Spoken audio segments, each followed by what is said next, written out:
Quintessentials, molweni, ninjani. Today we are talking about should you get into business with a friend. My name is Pozzi. I'll be raising a few things you need to consider before partnering with a friend in business because it is a long-term commitment and a lot is at stake. So do tune in and let's delve right into it. Okay, so you have your friend, your BFF, and you feel like you wanna do this business thing together. Hashtag hustling with your BFF.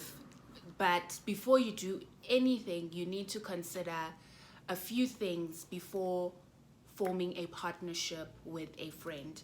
Forming a business partnership is a very serious thing. It's hard enough starting it with a stranger. I would go as far as to say that it could actually be even more challenging to start a business with a friend or a family member, somebody close to you, because there's so much at stake when it comes to the relationship. Have a business plan in place and have contracts in place. This business plan will speak to the strategic plan that you have for the business. It will clearly outline roles and responsibilities. You'll have a plan of how you plan to grow your business within the next year, 2 years, 3 years, 5 years, whatever the case may be.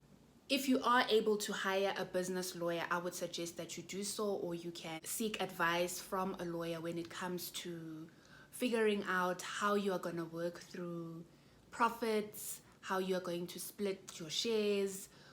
Like I mentioned, there needs to be clear and definite expectations about who's doing what, who's bringing what, because it might be that the contributions may vary depending obviously on amandla womntu. We are not all the same. So you need to ask all the uncomfortable questions early. Try and think of all the possible scenarios. Speak to other entrepreneurs who have actually gone into business partnership, not necessarily with their friends, but it will help you to identify pitfalls. Ask the uncomfortable questions early. Try and circumvent any conflict before it even happens. But there must be a contract in place. There must be something tangible that will be able to be contested in a court of law. Once you have a business plan in place and the contracts have been designed, establish clear roles. So as I've mentioned, I am Posisa, this is my best friend. I am going to be doing A, B, C, D. You are going to be doing A, B, C, D, so that everybody is clear about what is expected from them. Of course, the work responsibilities are going to be fluid, especially in the beginning, where you'll find yourself sharing roles and doing certain things that are outside of your scope. But it's very important that you know that this is what is expected from your end as whatever XXX title you hold and whatever XXX title your friend or your business partner holds. Everybody must be clear about what is expected of them. It's very important to maintain a level of professionalism. Yes, we are friends. Yes, we have a relationship, but avoid a situation where you're too familiar with each other, particularly in the work environment. You have to have those boundaries where work is work. That doesn't mean you have to be weird and cold to each other. I mean, obviously you share a bond and you have your nuances in your relationship, but work is work, and separate the two, separate home and work to avoid any potential conflict. Things like calling each other pet names like Chomi, my friend, avoid those things. I know it might not be easy, it's difficult, but Chomi is Chomi at home. Here at work, be professional. Use the names that your parents gave you that are in your ID document.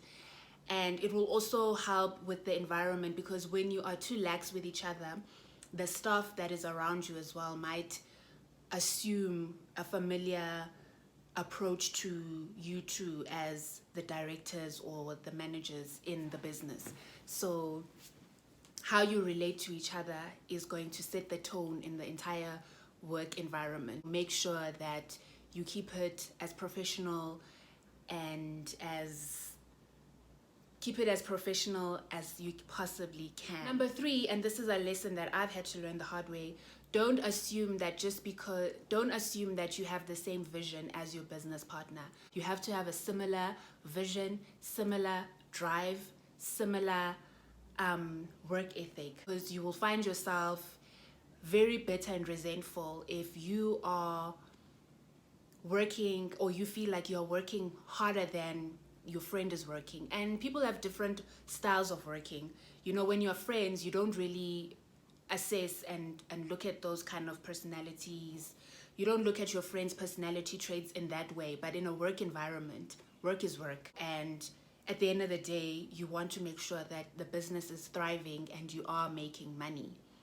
If you know that you're a certain personality type like myself, you have a certain style of working, you are aggressive in your work approach, you have a very strong work ethic, you are professional, you go above and beyond, and maybe your friend is more lax, more chilled, more they have a different approach to how they do things. It can create conflict. It has happened to me before, where I felt like I started a business with somebody that was close to me, with a friend actually, and I just felt like it was not good for the friendship was not going to survive. Because if you feel like you're doing all the work and they're not doing anything, and you are the one that's proactive and that's showing initiative, and they're just there for the ride, and you feel like they're there just to collect at the end of the month, then it's not good. Then you have to decide what is more important, your friendship or your business, and you need to make that call early on before you lose both. Think about that. You may not have the same vision, you may not have the same work ethic, you may not have the same drive. These things you will only probably find them out when you're already in the game and you've already started the business with the person, because you may not have been privy to that information prior. But when that situation does arise, how are you going to handle it? Speak up earlier and raise your concerns, but it is something that you really need to think about early on. Number 4 is don't mix personal and business matters. So it's very important that you compartmentalize. So you have to compartmentalize your friendship, you have to compartmentalize your business relationships. At work, you talk about work things, you do your work. And then you have your social environment where you can be chummies and friends and homies and do what you do as girls outside of the office. I would recommend avoid speaking about work things after hours or in social situations, and vice versa. Avoid speaking about personal issues during work. I mean, there are certain situations where it's unavoidable, but let it not be a culture or a way of doing things in your relationship. Set specific boundaries of what it is that you communicate about, at what times and where. Life is fluid, but at least if you have these boundaries in place, it will definitely help avoid any potential conflict, and it will help avoid any potential conflating of issues from the personal and the business. You have to have a balance of emotions and business logic when you are working with a friend. And the 5th and most important point is the business can ruin the friendship. That is a reality. Should things not work out, should your friend steal money, now you're learning about lack of integrity issues. Should they not deliver? Should they lie?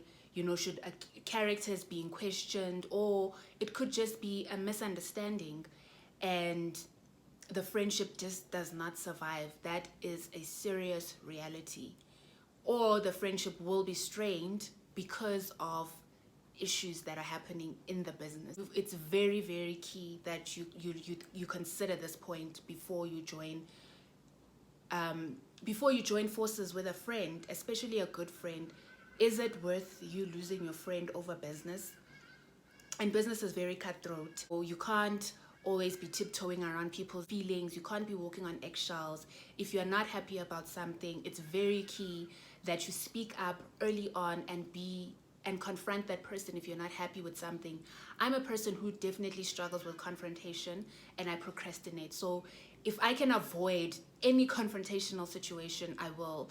I've been told I'm passive aggressive, which I think it tracks. I would rather be quiet and try and see if the situation will sort of fade or get resolved. I would rather avoid communication than confront a friend.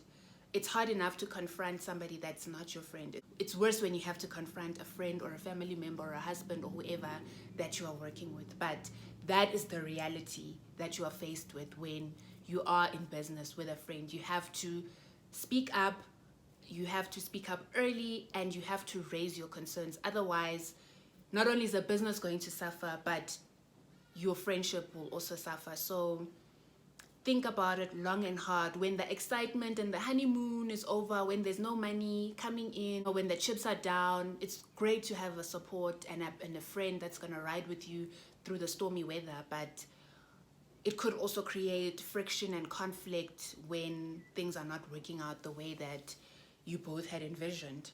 Definitely put your friendship under consideration before joining forces with a friend. These are the following steps that you need to take when you are considering starting a business with a friend. Make sure that you are compatible business partners. You have to have a synergy and a way of working with each other, and unfortunately that's just one of those things that you will only find out when you do actually start working together. You could be the greatest of friends, but you need to find a way of finding your professional synergy with each other and being compatible and using that for the business's advantage. Set clear expectations and set clear goals. Those will probably be stated already in the contract, but it doesn't hurt to have check-ins with your business partner, with your friend, to talk about expectation, to talk about goals, to talk about issues as well. So everything must be laid on the table when you are working with your friend and you want to nurture and maintain the relationship that you have with that respective person.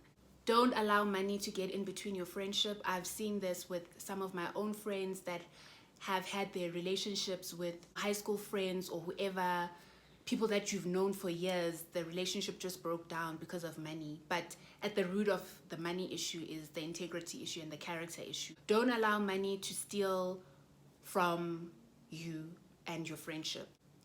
That's very key. And I think the expectation is that you are both being open and honest about what you're expecting, and you're both being open and honest about how you are operating in the business. Nobody's starting a business with a friend and expecting them to steal from them. But it is a reality, and it can happen, and it has happened to some people. Do not allow money to get in the way of your friendship. Separate your business life from your social life and your friendship life. There has to be a balance. And if you are married, I think this would even be highly advised. There has to be a time for the domestic issues to be settled, and then at work, we deal with the work things. It's a matter of finding the balance as you go along and as you learn your partner's needs and how they operate, but the boundaries have to be in place. And lastly, focus on each other's core strengths, and the chances are that your core strengths will be differing, so it speaks to the whole compatibility issue again. So focus on each other's core strengths, work on those, but be open, be honest, be transparent. And you may hurt your friends' feelings every now and then, but that's the choice that you made when you got into business with them. And it could jeopardize your friendships. It could jeopardize your relationship even with their immediate family, because there's sort of like a connection that you have with other people and your other friend. You need to always make sure that you practice emotional intelligence. And even in your confrontation, it needs to happen in a measured and calm and fair way. So those are some recommendations. If you are thinking of starting a business with a friend, it's very, very nice to have a support system, someone you can rely on, someone who can take the pressure off. It's not all doom and gloom, but you have to put the right systems in place for it to work. So in summary, things that you need to think about: have a business plan and a contract and contracts in place. Who's doing what? Identify those expectations. Don't assume that you have the same vision. It's always good to interrogate each other's vision, plan, work ethic, ideas, so that everybody is on the same page. Don't mix your personal and business matters. So very important to compartmentalize home versus office. And the fifth point is that you have to consider that the business can actually ruin your friendship. Is that a risk that you're willing to take? I hope these recommendations have been useful and timely as you are considering who to get into business with. It's a very, very serious partnership. I think outside of marriage, your business partner really needs to be somebody you can trust, you can rely on, you can depend on, because a lot is at stake, and it's usually quite a long-term partnership because of the nature of the contracts that are in place with clients, and you don't want to also be chopping and changing. You stand the chance of looking unprofessional to your clients, and it's very difficult to get out of some of these contracts that you may have with your business partner. Really put some serious consideration when you are choosing a business partner, and especially if you want to work with a friend. Have you worked with a friend before? Have you gone into business with a friend, a family member, a husband, a wife? How was that experience for you? Would you recommend it? What are the pitfalls that people can look out for? Please comment, and let's open up the dialogue in the comments. Do like, share, and please subscribe. Thank you so much for always tuning in, commenting, and sharing your input. It's really much appreciated. Until next time, see you then.